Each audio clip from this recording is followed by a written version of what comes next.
যাদের শরীরে দুইটি দাগ রয়েছে ওই শরীর কখনো জাহান্নামে যাবে না। তিরমিজি শরীফের 1669 নম্বর হাদিস এটি। আল্লাহর হাবিব সাল্লাল্লাহু আলাইহি ওয়াসাল্লাম জানিয়ে দিয়েছেন শরীরে দুইটা চিহ্ন, দুইটা দাগ আমাদের জাহান্নামের আগুন থেকে বাঁচিয়ে দেবে।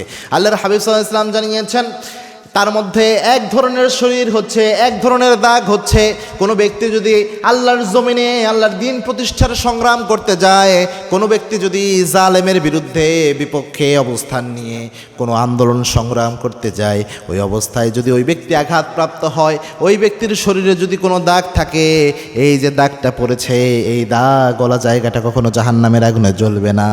সুবহানাল্লাহ, কত ফজিলতপূর্ণ বর্ণনা।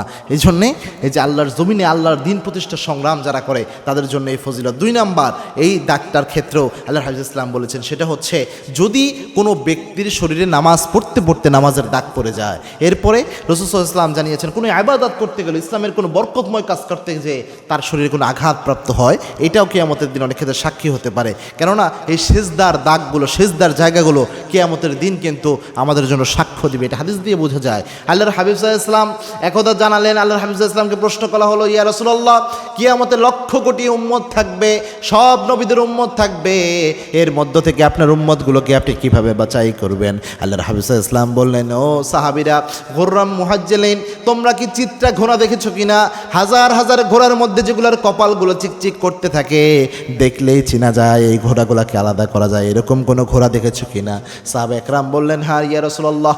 আল্লাহর হাবিব বললেন, আমি আমার উম্মতদেরকে বাছাই করব এইভাবে, আমার উম্মত যে নামাজ পড়েছে, 5 ওয়াক্ত সেজদা দিয়েছে, এরপরে আমার উম্মত যে ওযু করেছে, এই ওযুর জায়গাগুলো, সেজদার জায়গাগুলো আমার উম্মতের কিয়ামতের এই কঠিন ময়দানে চিকচিক করতে থাকবে, এটা দেখে আমি বুঝে নিব এরাই হলো আমার উম্মত। সুবহানাল্লাহ। এই জন্য নামাজের কারণে কপালে দাগ পড়া অথবা পায়ের গোড়ালির ওইদিকে যদি দাগ পড়ে যায়, এটা অনেক ক্ষেত্রে এটা ফজিলতপূর্ণ, কারণ ইবাদত করতে করতে এটা একটা সাক্ষ্যর মতো হয়ে গিয়েছে।